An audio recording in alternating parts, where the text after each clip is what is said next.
Hi guys, welcome to the last video for this month's February stitch along. It is almost the end of February as I am filming this. I have already started the flower. I've finished all the leaves. All the leaves have been done in the back stitch, satin stitch and the colonial knots. And I haven't videoed doing the flower because I wasn't sure with the colours that I've chosen if it was going to work, but it is working, so I've decided to make a quick video today before I go into any more colours. So what I have done is I'm doing long and short stitch. The first line all the way around with the light blue was just light blue, 2 strands I'm using for this, and then the second line going around was using 1 strand of light stitch, 1 strand of the next medium blue, I'm calling it medium blue colour, and I went around next to all the light blue doing long and short stitch, and the third row, which is mostly this is just the third medium blue colour. I've gone around and done that with using 2 strands of the medium blue. I'm going to do now use a strand of the medium blue. I've got I'm doing this off camera, but I'm just going to get 1 strand of the medium blue. So I'm just going to pull that apart off camera because this is where you have to stretch your arms and stretch those chicken wings. Okay. So I've got 1 strand of the medium blue. And the next colour is going to be an even darker blue, virtually navy. It's really dark. Let me just get a strand off of this.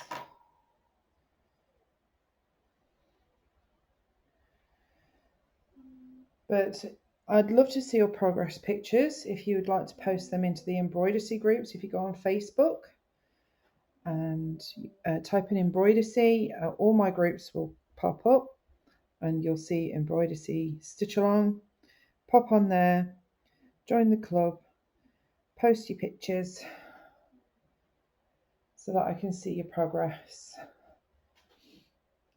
I also have a hashtag of just embroidery, hashtag embroidery, if you want to hashtag me into any of your work on Instagram in case you don't have Facebook. So I've got 1 of the medium blue and 1 of the darker blue. You can only just barely see the difference in the camera there. So line them up so both ends meet.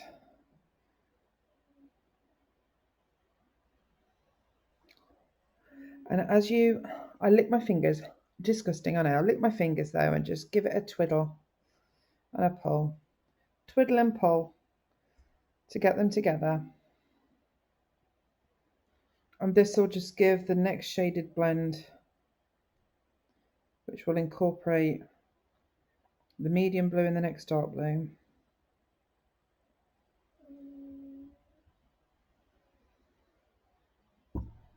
Or whatever light and dark shades that you're going for. Even if you're going for just 1 colour, when it comes to blending, if you're going in for a darker shade on the outside of the petal or a darker shade on the inside of the flower, it's always best to take 1 of each colour strand as an in-between blend. Okay, so I'm going to start. This is going to be fiddly for me again. This is going to be fun. This is the fun bit. This is where the technology really bites me in the backside. I'm going to start at this side of the stitch.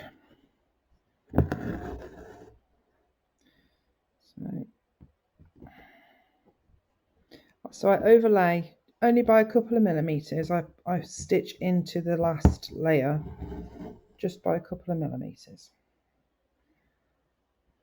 Now that is too much of a straight line for me, so what I'm going to do is pull it out slightly.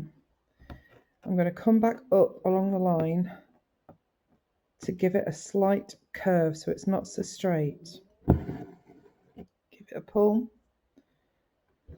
go back in just to give it a stitch to secure,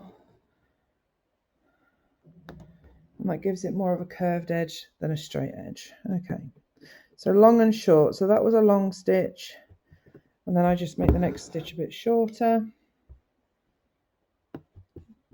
but going into the last layer by a couple of millimeters.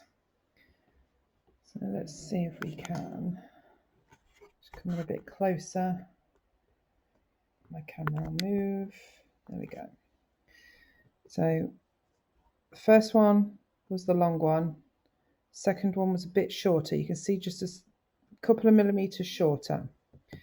So my next one is going to be the long stitch, and I'm going just a couple of millimeters, 1 or 2 millimeters into the last stitched layer. So next one's going to be short, so a couple of millimeters up, a couple of millimeters in, just so that you're only overlapping ever so slightly. But when you do a long stitch, you'll always see a gap in between stitches.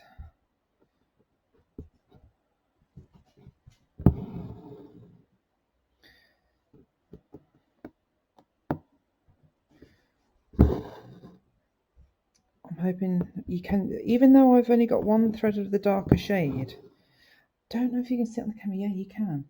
You can see that it looks so much darker, but it isn't. It is a blend of the medium blue and the next dark colour. So really go up, I think, a bit more than a couple of millimeters into the next layer, just to, so you don't have a line. We don't want a line, an even line of colour, otherwise it's going to look patchy. You want to make them as uneven as possible when going into the last stitch line. So you're overlapping and you're making them all different lengths. And also you've got to keep in mind that you're following. I've put some dotted lines to roughly gauge where I'm going to change to the next colour. They don't have to be set in stone. You can change your mind as the colour threads progress. But it just gives me a rough idea of where I'm going to go with the different colours. Okay, so that's looking okay. Yeah, I'm liking it. It's turning out a lot better than what I thought it was going to be. I was regretting it at one point, wishing that I'd gone for a nice white, creams and pinks, or yellows, pastel yellows maybe. But I'm glad that I got a bit brave and I went for blues. And, you know, it's going to look like a black blue flower. Okay, so long and short, all the way around. I don't know if I can see that on the camera, but I've split. Yeah, you can just see it. There's a little tiny gap there. With me stitching into the last layer of stitches, it split the thread. So what I do, when I do the next stitch, I make sure to go to the side of the gap and push that thread over and stitch next to it to push that thread back closed. So you can see now it's gone. There we go. So if you get gaps in your thread, don't panic. All you do is do your next stitch and put the stitch on the other side of that thread that's split to push it back over into place. It closes the gap. There we go. Oops. Even though I have my hoop on a clamp on the table, if you push hard enough, it's going to move. Okay, so for the next layer after this one, so I've done this the line that I want to do on this petal, because here's the line to the next petal. I'm going to move down to here on the next petal. Oh, come on. Okay, that's close enough. And a couple of millimeters to the stitches above. There we go. Long and short. Following it all the way around. I find that the moment you try and focus on definitely making them perfectly long and short, or definitely perfectly making them follow a line, that's when it starts to go wrong. I try to get it as random as possible with the thread and the placement of the needle. If it's not spot on, that's fine, because it's not meant to be perfect. Not everything in life is perfect. We all know this by now. Okay, so this is using the medium blue, one strand of the medium blue, one strand of the darker blue, and I'm going to go all the way around using the long and short just like I am here, following the line.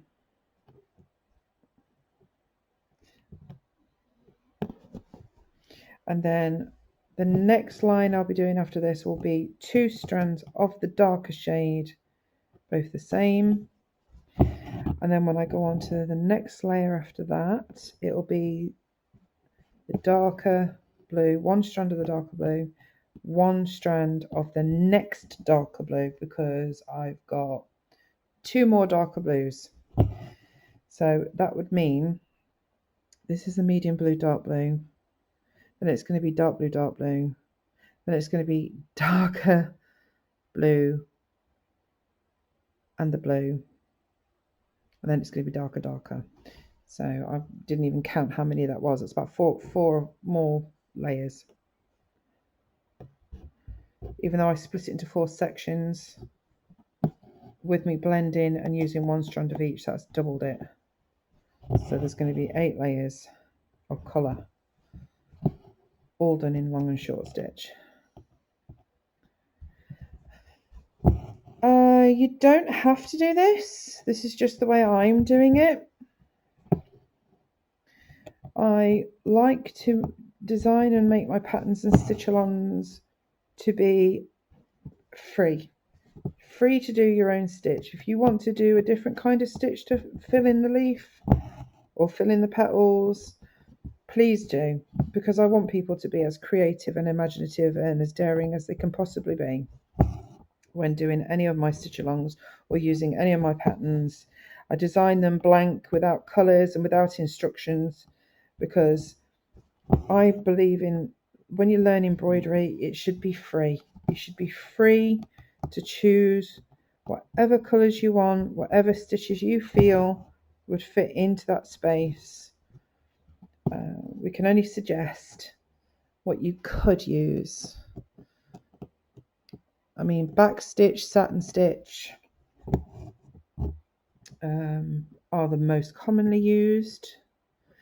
I'm also going to use seed stitch at the end of this, but I'll be doing another final video. Once I've filled the flower, I'm going to be doing a final video showing the outlining of the flower, which is going to be done in the same way as you outline the leaves, so there's nothing much new there. But in the centre, I'm going to be placing pastel yellow. Oh my goodness, the bits that are in the middle of the flower, where the bees get all their pollen from. Pollen stems, I don't know what they're called. I'm sure a lot of people out there are going to correct me and say what they are, but when you're a mum and you've got things on the go and you're really busy and you didn't research it before you started the video, you really don't care at this point. So I'm going to do that. I'm going to blast on with this and then come back with another video for the outline and the middle of the flower.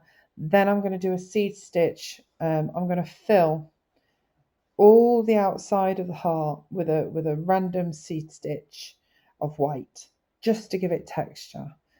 So please Like and subscribe if you'd like to do any future stitch alongs, because I'm going to be doing my ultimate best to do at least one stitch along a month. There are all my own designs. All my designs are available on my website, which is in my bio. Please click on it if you're interested. Come and see me at the website. Come and find me on Instagram and Facebook. I would love to see everybody's work and what everybody does with their ideas, their patterns, their designs.